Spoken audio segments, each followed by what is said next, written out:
Hi, today I'm going to tell you about reported speech in English. The reported speech, this is another, I would say, big thing in English grammar, together with passive voice. And about passive voice I told you in the last movie. I think we need to start with differentiating direct and indirect speech. So I'll give you two examples. I'm going to the cinema, said Kate. So as you can see here, we have a regular dialogue given exactly the way Kate said it. And this is direct speech. But if you want to say, Kate said she was going to the cinema, this is indirect speech because you quote the words that Kate has said. Basic difference between direct and indirect speech is that indirect speech is a kind of quotation of what someone has said. And this is what I'm going to tell you about today. So you know what indirect speech is about. So I have to tell you about how to make it. We always need to start with a reporting verb. The reporting verb is, for example, said, told, explained, reported, and so on and so on. So every verb that describes this activity, which is indicating why you are giving the words by someone else. The most common ones are, of course, say and tell. You have to remember that both of the verbs include different forms or require different forms just after them.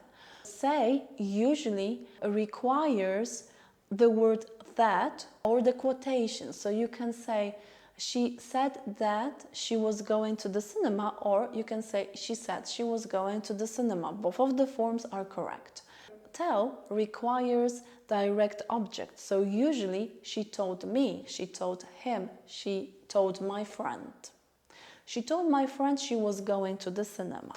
The main rule of making sentences in indirect speech is that we usually report something by using different tense than in this direct speech, so this regular dialogue. And this different tense means that we use a tense which is lower in this hierarchy of tenses. So if your direct dialogue is set in present simple, you need to quote in past simple. If direct speech is in past simple, you need to use past perfect simple, and so on and so on. In general, there is a lot of changing within tenses and grammar structures because in this part of indirect speech, you can change into past forms everything that is possible.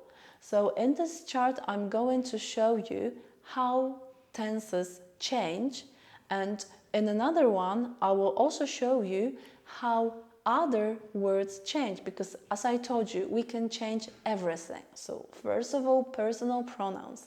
We can change also such words like this, these into that, those. We can also change time phrases like, for example, yesterday into on that day, or for example, tomorrow, the following day, and so on and so on. Have a look at the charts, please.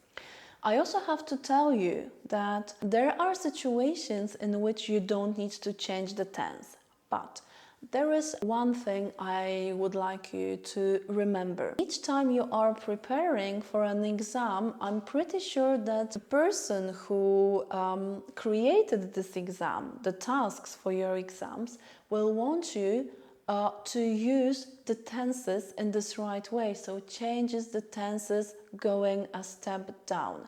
Because this is a very good way to see, first of all, if you can use indirect speech. Secondly, if you can use tenses. So one sentence can check like 2 or 3 skills within grammar. 95% sure that if you get a sentence to be transformed into indirect speech in an exam, you will need to change tenses and other words which are possible to be changed. However, in normal life, we don't need to change the tenses and other words in indirect speech. If you talk about the things which are still on, means that they didn't change, they are still current, or they are future activities. You don't need to change the tense.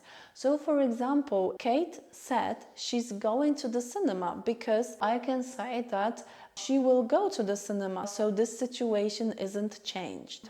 You can also not change the tenses when you talk about things which are in general true, like for example some scientifically proven theories.